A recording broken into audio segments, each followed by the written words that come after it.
What's up, bros and brodettes? Brock Lee here, coming to you to talk a little bit about peer pressure.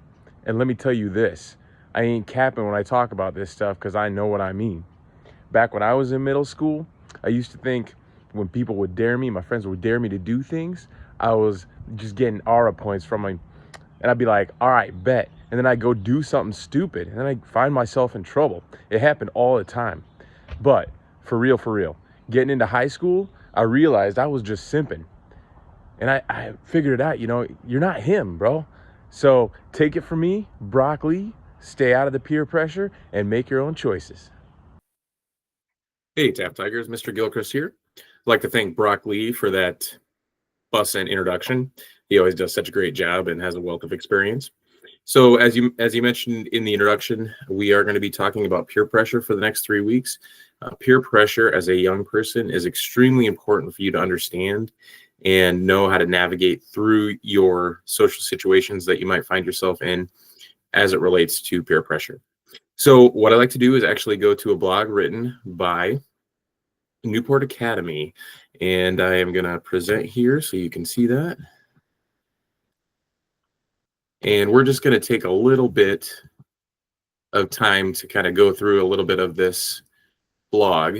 But the Newport Academy is actually an organization that helps struggling teens as they're going through and navigating some of the challenges that they have. Also helps parents as well. But they are kind of experts in their field.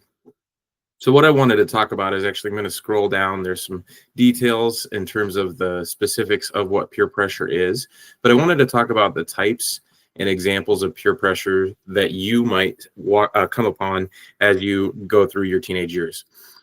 You could probably, as we go through these, kind of think about maybe some of the times that you've had issues with these types of peer pressure, as well as you can kind of identify these as you go through your older teenage years.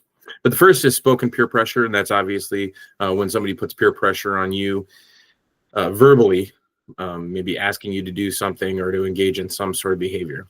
And remember, it doesn't always have to be negative behavior. It could be positive behavior as well. Unspoken peer pressure is acting in a way that makes others feel like they should be mimicking the behavior. We see that a lot in Taft when kids kind of try to get a laugh out of their friends. So they'll be in class and they're supposed to be, calm and listening or doing whatever they're supposed to be doing at the time. And instead they'll look over and make eyes at a friend to try to make them to laugh. That would be unspoken peer pressure because the goal is to get their friend to act out in a certain way. Next is direct peer pressure, and that's spoken or unspoken peer pressure that's clearly inviting or pushing someone to engage in a specific behavior or choice. Going back to this again, and you'll hear me talk about this a lot in the next 3 weeks, but peer pressure isn't always negative. Today, we're going to talk about that negative peer pressure so that you can avoid that. But peer pressure, there is peer pressure, period. As you go through your days, you can think through some of the social situations that you've been in, and your friends, the people that you hang around with, they will cause you to act in a certain way, and that is both good and bad.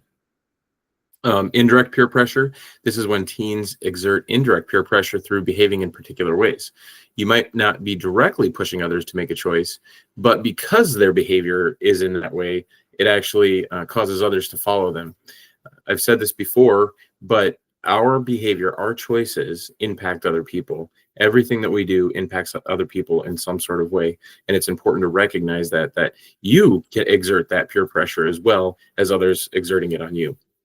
Positive peer pressure, as we talked about this, and this is all about teens impacting others in positive ways by doing positive things, by encouraging positive behavior, by joining together to do something positive.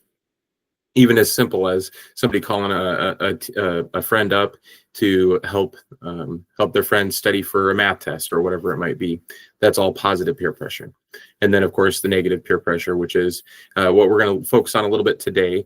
But that negative peer pressure is anything that influences another teen or influences you to make unsafe or unhealthy choices. In this case, with this article, it talks about drinking alcohol, experimenting with drugs, or skipping school. But it really can be anything, even as simple as not doing homework, or not having to listen to your parents, those kind of things.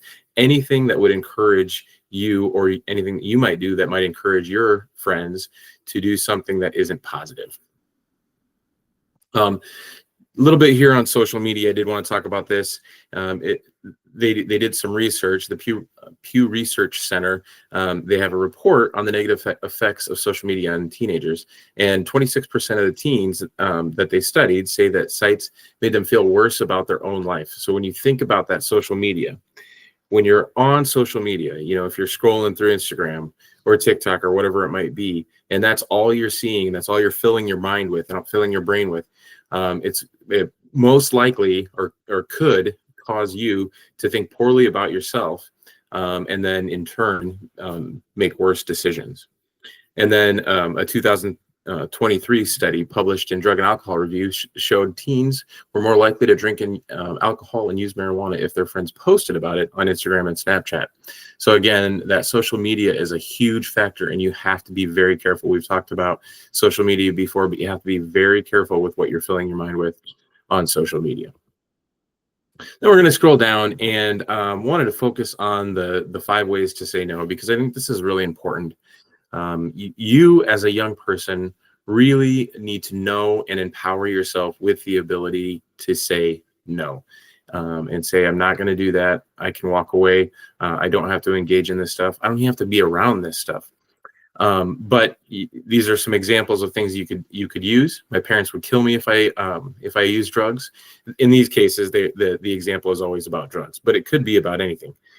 Skipping school, not turning in homework, some of those more simple things. All of it could be related to these examples of saying no. But being around drugs makes me uncomfortable. I can't spend time with you when you use drugs. I have a test tomorrow, so there's no way that I'm going to do that. Sorry, that's illegal. I don't want to get in trouble with the police. Anything like that. Of course, again, these examples are all drugs, but when you talk about anything that might be negative, you can stand up and you can say, being around that makes me uncomfortable. I can't spend time with you when you're doing those things. Or this is more important to me. Being positive is more important to me in my life than doing those kind of things. But just empower yourself to say no. It's so true that you value your time with friends at this age, and that is a totally normal thing. But just because you value time with friends around this age doesn't mean that you need to engage in anything negative with them. You can value that time and still stay positive and still do positive things with your friends that you value so much, and you can avoid doing some of those other things that lead you down bad paths and that can cause you danger in the long run. So couple things just to really quick note. Make sure that you're aware that peer pressure exists. Make sure you're aware that you are impacted by other people's behavior and by your friends' behavior. Make sure that you're aware that your behavior impacts your friends. Make sure that you remember to really focus in on that positive peer pressure and do your very best to positively impact those around you. And then empower yourself to say no if you find yourself in social situations where you're encouraged to participate in negative behavior. If you can remember those 5 things, then peer pressure, you have it under control just a little bit more, and you understand it a little bit more, and you're able to be more successful. With that, I'll let you go. Thanks, and have a great day.